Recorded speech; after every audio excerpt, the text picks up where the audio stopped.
Hi అండి. Hair fall ఉన్న వాళ్ళు, జుట్టు బాగా ఊడిపోయే వాళ్ళు ఇది రాసుకుంటే జుట్టు ఊడడం తగ్గుతుంది, హెయిర్ ఫాల్ కూడా తగ్గుతుంది. ఇది గుంట కలవరాకు, ఇదేమో కలబంద. ఈ రెండు ఎలా ప్రిపేర్ చేసుకోవాలో నేను మీకు చెప్తాను. చూడండి, ఆకు కలబంద ఇలా చేస్తాను. తర్వాత మిక్సింగ్ బౌల్లో వేసుకోవాలి. వాడే ఏ ఆయిల్ అయినా పర్వాలేదు, 1 టీ స్పూన్ వేసుకోండి. ఇలా నెలలో 2-3 సార్లు చేస్తే హెయిర్ గ్రోత్ అయితే బాగా పెరుగుద్ది.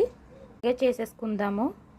చూసారు కదండి, ఇలాగ పేస్ట్లో చేసేసుకున్న తర్వాత తలకు స్నానం చేసే ఒక అరగంట ముందు తలకి బాగా అప్లై చేసుకుంటే హెయిర్ గ్రోత్ బాగా పెరుగుద్ది. డాండ్రఫ్ ఉన్న తగ్గిపోద్ది. ముసల హెయిర్ గట్ట ఏదన్నా తెల్ల వెంట్రుకలు అంటారు కదా, అలాగే ఏమన్నా ఉంటే తగ్గుద్ది. చూపిస్తాను, ఆ విధంగా చూడండి. ఈ విధంగా ఇలాగ పాయికి తీసుకొని అప్లై చేసుకున్నట్లయితే హెయిర్ గ్రోత్ అయితే బాగా పెరుగుద్ది ఫ్రెండ్స్.